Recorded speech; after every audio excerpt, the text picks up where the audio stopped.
Good morning. This is Kathy for Getting Chatty with Kathy on CJTR Community Radio. I want to thank you guys for listening today. It is a beautiful day, and I'm so happy we're here together.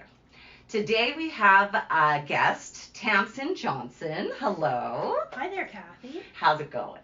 It's going great. How are you? I'm good. We've already been chit-chatting a lot. I can tell we're like-minded spirits, and we'll be able to blow through this conversation, and it'll be quick. Yeah, for sure. And it'll be super fun as well, I think. Thanks. Well, so I told Tamsin I wanted to first start off with kind of where did you find your motivation and your joy with the oboe? Because you're the oboist for the Regina Symphony, and I'm not really sure how long you've been doing that. If you could kind of like just give us a little background, that'd be great.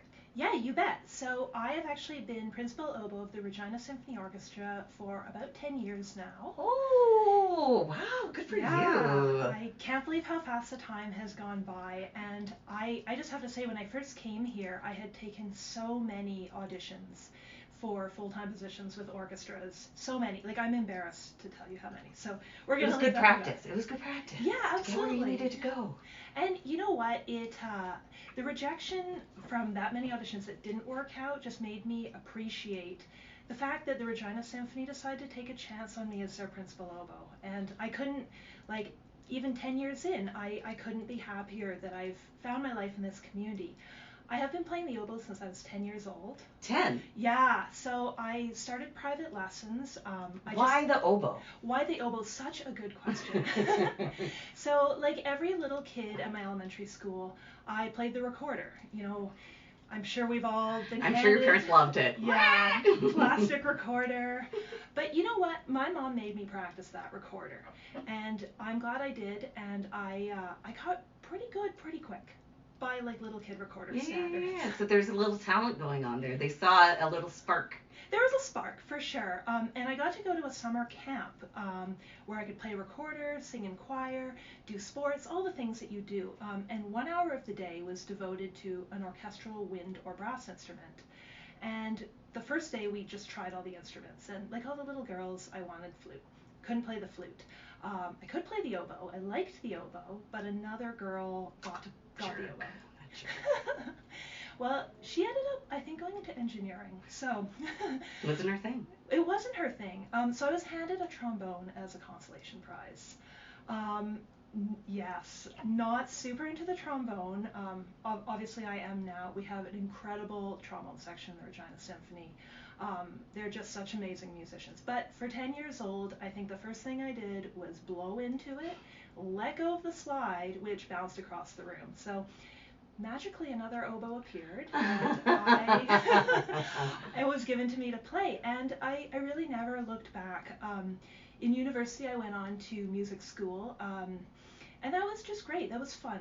Was this here in Regina, or where did you go to university? So I grew up in Ottawa. So after taking lessons throughout high school, I went to the University of Toronto, actually. Nice. Yeah, I loved it. Beautiful school. Yeah, such History. a good school, and yeah, just great people, great instructors. And then I actually went south of the border to Boston, Massachusetts for graduate studies. Cool. What were you studying?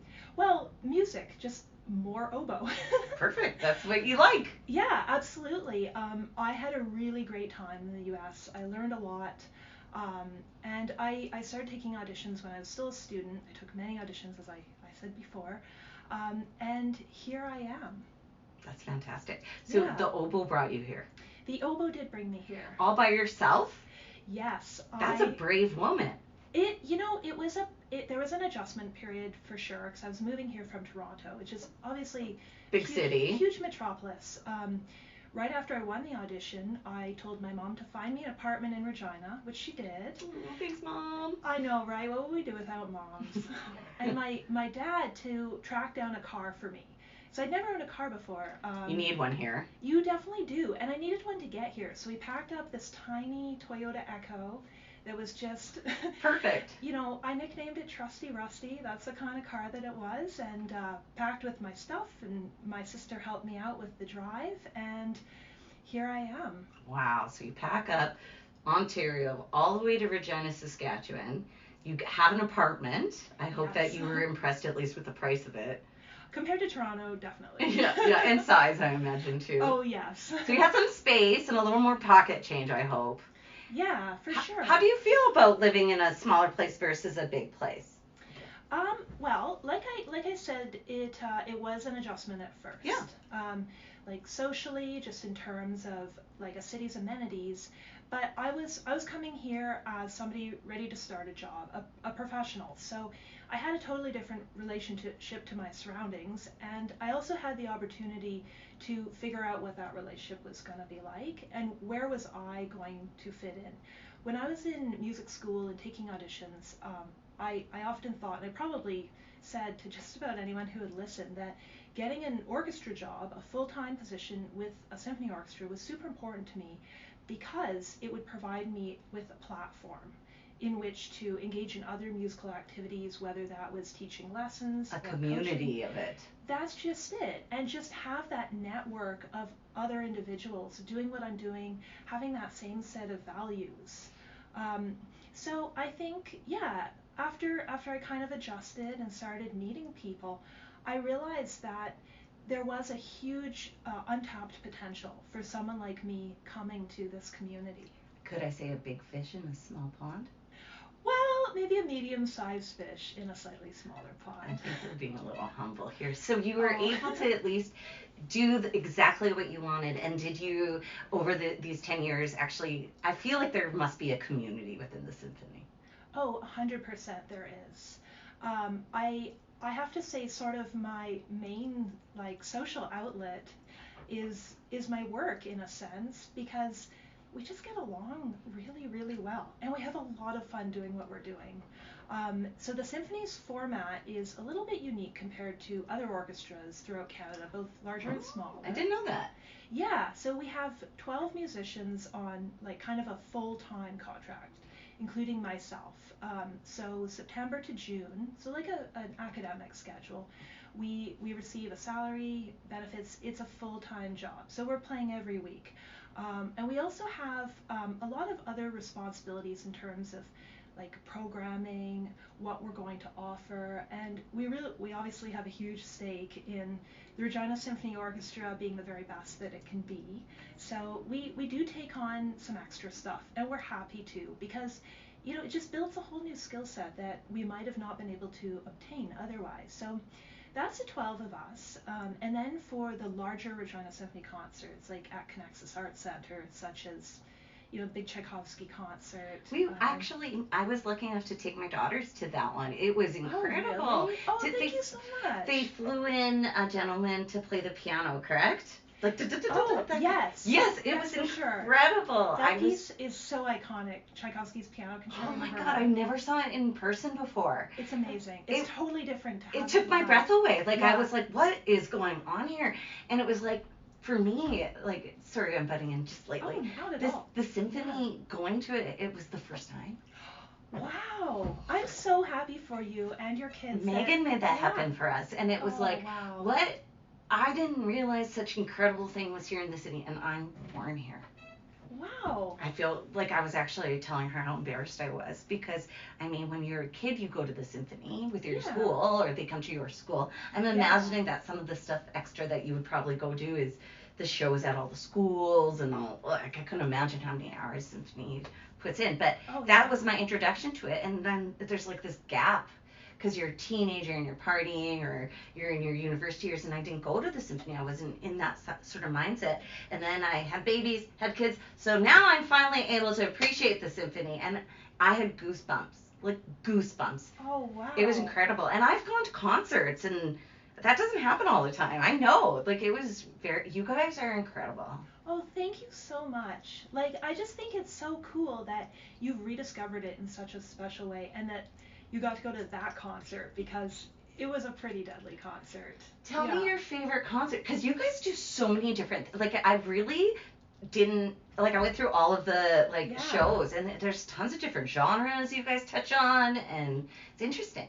Yeah, we have a little something for everyone. I think that the RSO is so great about that, honestly, which makes it so hard for me to say what is my favorite thing, because I love it. I love it all. I really do. And if it's something I wouldn't have thought, oh, I'm going to really enjoy this, I always discover something that's just either a really special moment or something cool, or even some pops talent, like pops artists who come through, and I might not know them, but then they say something hilarious in rehearsal and it makes my day.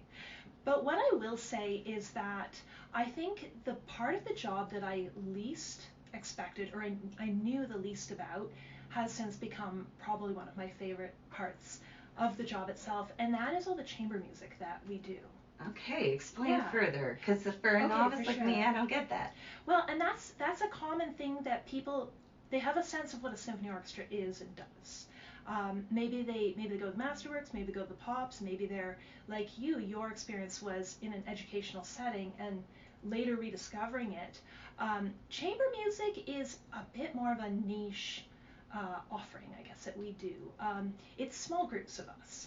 So like it's almost always some combination made up from the 12 of us who are full-time. Sometimes we're able to invite one of the members of the larger forces of the Regina Symphony, which is so great, so fun. For example, the very first concert of this 23-24 season, we invited our principal keyboard player, Chris Kaler, to play harpsichord. Who knew he also played harpsichord?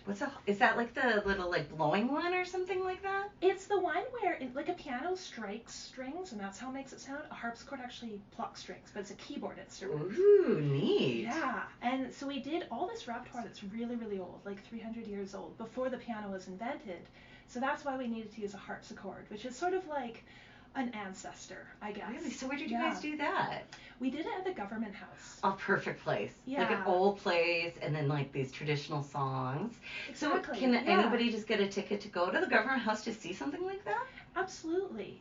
Like we have, I think we have 6 concerts in our government house series every year, and so it'll be a Saturday afternoon show, then a Saturday evening show. So depending on what your plans for the day, and one of the things that we've been focusing on a lot, and since the pandemic lockdowns are hopefully in the rearview mirror, we're thinking about moving forward is how to get more young people into concerts, especially for something like Government House, where like it's a little bit more expensive if you're just a teenager or university student, but anyone under 30 can buy a $20 ticket. $20. Yeah, so that's pretty cheap that's for like seeing some professionals perform live music. Yeah, in a beautiful space. And the other great thing about the Government House series is we choose all the music as musicians, so we get to put together the programs.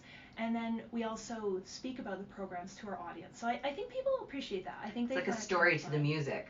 Yeah, exactly. So it's very like up close and personal. Cool. So if I was in December, would there be any shows happening around then? I think that there is a Government House show in the first week or so of December. I'll have to check it out. Yeah, you totally should, because there's some great stuff. And yeah, like I said, 6 throughout the year, and it's just a chance. So it's not the 12 of you, it's just like a little piece. That's what the chamber is? Is that what that means? Yeah, sometimes we do repertoire music for the 12 of us, but often we break up, so there will be a piece for a string quartet. Oh, and then, like the pieces are made towards a certain instrument. That's exactly right. Oh, I never thought of that. Well, and that's just it. It's one of those things that is, if you don't have that experience, you might just not have had a chance to explore that. So what pieces are oboes in, generally? So we're very, very busy in the full orchestra. Any music for full orchestra, oboes are just super busy. And when you say busy, it means lots of notes to be played in each piece? Lots of notes. I end up playing quite a few solos. Cool. It is cool. It's a little terrifying sometimes. Even after 10 years? Even after 10 years. It depends on the music. But when the whole orchestra kind of drops away and it's just you. Yeah, daunting. Yeah, totally. And, you're just all the attention's on you, and you're just trying to just stay super focused and super in the moment. And not do the wrong squeaky. You never want to squeak. No. But there's always variables. So yeah, oboes are busy. We're in anything with full orchestra. We're also in a lot of old music, more so than some of the other woodwinds. Oh, I didn't realize that. Yeah. Was it very popular back in the day or something? It was super popular. It was the thing, like the guitar is now the oboe. You're kind of right. Let me whip out my oboe, guys. Let's sing. Yeah, I mean it's just a voice that was always part of orchestras, even when orchestras were still kind of evolving, like maybe 400 years ago. So there's always an oboe section. It does have a distinct sound and shape, and like everything about it is just, I can see it now that you're saying it's an older instrument. Well, it sounds a bit like the human voice, I think. Yeah, whiny kid maybe. Mommy, I need something. We'll go for beautiful whiny kid. How about that? That was so high. That's my oboe impression. I'm embarrassed. Don't be embarrassed. There's always room for improvement. I'm not getting in any additions. And apart from that, we do have a lot of opportunities with the chamber music. I was mentioning before, and we do a lot of just woodwind stuff, which is cool. Nice. Yeah, so it's the inner nerd in me is super happy about that. Because growing up, I played with the wind ensemble, I played with the school band, so kind of get to relive that a little. But also, I've played some kind of unusual music by composers that very few people have heard of, that my colleagues across the country who play in orchestras, in many cases more prestigious than the Regina Symphony, might not have the opportunity to come across in their careers. And it's not that, they're just busy doing other things, and I have this kind of little gem, I guess. Your niche. So I've really come to appreciate that and enjoy that, and that was something that had never really occurred to me until I got here. I was just happy someone was going to give me a paycheck to play my instrument. And now 10 years later, look at you. What else do you do in Regina? So in addition to the symphony, I teach privately. The oboe? Yes. Through the conservatory, which is part of the University of Regina, and I also have a few students at the University of Regina who are oboe majors. Yes, it's totally a thing. I've learned as much from my students as I hope they've learned from me. Teaching is such a different experience than performing, but I think it really is about the instructor and the student learning together. So I've had students every single year of the 10 years I've been here. So you're changing these people's lives, influencing like their whole careers. That's a fantastic thing. I hope so. I mean, not every kid is going to go and play in a symphony orchestra growing up, but if they get something out of it, if they find a love for music, if they grow as a person, I could not be happier. Yeah, they found their joy. That's like sometimes the hardest thing to figure out even.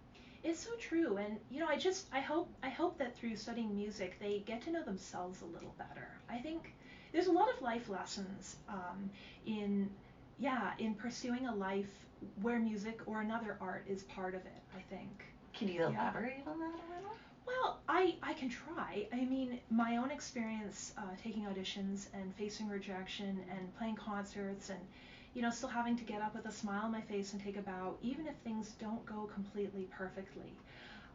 That's a very good life lesson too, Yeah, it for sure is, because you've just got to be persistent, and you've got to be resilient, and you've got to be resourceful. And it's not always the easiest, especially if you're a little tired that day, or you had higher hopes. But I think that reflection allows us the chance to really get honest with ourselves, and sometimes you need to accept, or I certainly need to accept, I can't control everything. I'm still working on that one. It's tough. And also that failure is relative. It's true. Yeah. Like stringing a note wrong, you could fuss on it all day, but in the end, the whole piece together was magical, Well, that's just it. And I mean, humans buy tickets to see other humans do, whether it's a performing art or And you're a human sport. when you're doing it. Yeah. So you can make a mistake. Well, that's just it. Hard to believe in the moment. That's But tough. it's also just good to know, like, hey, I didn't do as well because I wasn't able to invest the time that I wanted. Reflection. Yeah, and it's like, okay, now I know. I learned something. Totally. Yeah. Resilience is definitely key. It so is. And just knowing that and believing that by continuing to show up, continuing to always do my best, that hopefully I'm part of a group of people, well, our whole orchestra, that is creating a space for people to just get a little bit of peace and calm and tranquility amid our otherwise crazy busy world. Somebody told me, and I'm not going to name drop her again, but I think we know who, our mutual person. I think we do. She told me that her favorite thing to see at the symphony is somebody sitting with their eyes closed and just listening. That's And beautiful. It's just like they're in their zone. Yeah. And I think as a society, we've forgotten a bit how to do that. And I don't know, I think that music can help us get back there again. Be present in it. Yeah, absolutely. So I have a funny little tidbit too that I wanted to ask you about. Sure. Because the symphony, I think, kind of, like we look at it sometimes as like something like our parents might like, or it's, you know what I mean? But in the last few years, there's been a TV show, Bridgerton. Oh yeah, I've heard of Bridgerton. Yeah. It's a little spicy, but they have symphony music in it done with modern music, and it's like little quartets and stuff like that. I just thought that was such an inspiring way to like look at like a modern way that we can use our instruments and like have like careers and stuff. I just thought, man, we need to do more stuff like that. Oh, I completely agree. Like, I can't imagine the movie industry or the gaming industry without at least some inclusion. That's true. Like in movies too, holy moly, like the sound effects where they're rolling up and it's that's like such a key thing. And I don't know, it's just it's interesting how that could evolve, I think. I think so too. I mean, I feel that like a symphony orchestra is like one of the most beautiful sounds out there. And I think people do have that appreciation even if they're not conscious about it. And I think, I do just want to talk about the like symphony is for old people stereotype. Because man, do we joke about it? Okay, I'm not terrible for saying that. Goodness, no. I mean the jokes about, blue rinses or whatever. Yeah.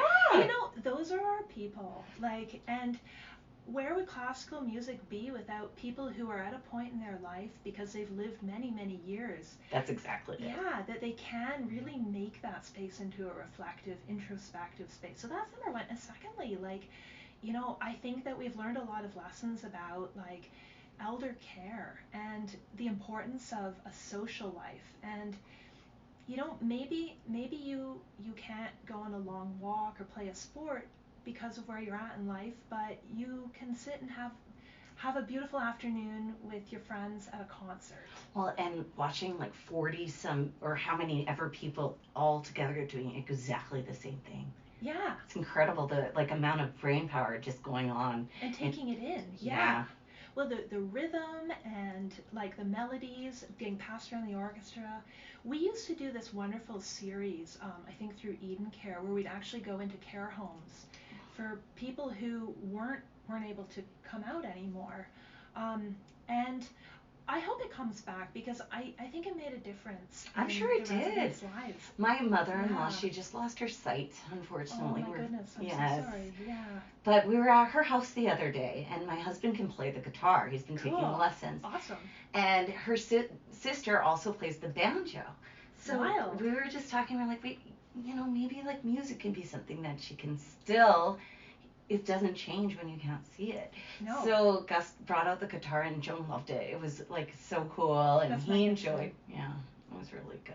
That's so special. Like, and even folks if they're not mobile anymore, maybe they've lost a sense. Like, they can tap their toes and they can, and that was fun to see. Even with some of the residents who I think may have experienced some like cognitive issues. They still remember music though, hey? Well, that's just it. And they're still part of our community and they're still important. And it's like, let's bring music to them. So if there was anything that we could like share with Regina to get that across more, what should we do? Like as a resident, go to the concerts, obviously. Yeah. Yeah. Come on out, find something you love. Check out our website, check out all our social media. And there's like different kinds, right, of series. Yeah, so if you like pop music, it would be like the Pop Symphony. Yeah. And there's a few of those, I'm assuming. And if you like classical, there's a few for the classical. So really, like, you don't have to sit through a classical if you want to just do a pop. Exactly. And you can mix and match. Like I couldn't tell you off the top of my head what the offerings in the box office are, but there really is something for everyone, and take a chance on something. Yeah, I really agree. Yeah, just take a chance on it. Come hear something. Maybe you buy it as a Christmas gift for somebody. That's such a good idea. Yeah, especially if you have somebody in your life who just needs to try something new, or just needs that pick me up, or get out of the house. Yeah, or maybe they used to go and they just need some help and encouragement coming back. It's like make it into date night. I love that. Yeah, make it a family outing. Yes, my kids really liked it, and I can't even imagine if I had taken them to like a Mario one or something. Oh yeah. Yeah, it would have been good. And we have done stuff like that over the years, so it's just like the more you're kind of in the habit of, maybe you come to a couple concerts a year, maybe you want to upgrade to a subscription to a series, wherever you're at, it's like once you're kind of in it and hearing about it, and like you have other friends who go out, it's like then you won't miss the really awesome stuff, and you're like, oh boy, I gotta get a ticket to that. This is a good one. Yeah, this is gonna be deadly. This is gonna be, I agree. So let's try, all of us, to just be more aware of what's going on at this symphony, because there are some magical things going on. I myself sat through it and was very lucky to have experienced that with my girls, and to watch you guys do all your hard work together. And I just thank you so much for what you guys do. And as a resident of Regina, you're making it awesome, and keep on doing what you're doing, because we as residents are here and we're ready to like jump on board and help you guys. That's amazing. Thank you so much. Thank you for coming. And all of you guys out there, thank you for listening. Take care out there. How do you think that went? Great. Oh, wonderful. Okay. It was perfect. How do you think it went? I think it went well. I didn't know if I was really leaning into here, if that was... No, that was good. Okay, perfect. Like, your voice is, I have to be more awake because I'm, like, my voice carries. Okay. Your voice is softer. Yeah. So, like, the way I was looking at these things, and, like, they're kind of similar. Okay. Like, usually I have, like, I can't be there because it's, like, I'm so freaking loud. That's good, though. That's nice, because... I don't know about that. My kid, one of them had to actually get hearing tested because she's as loud as I am. And they were like, is there something wrong with your kid's hearing? I'm like, oh my God. No, she's got a big voice. No, she's just really loud. What's the date that I'm airing this?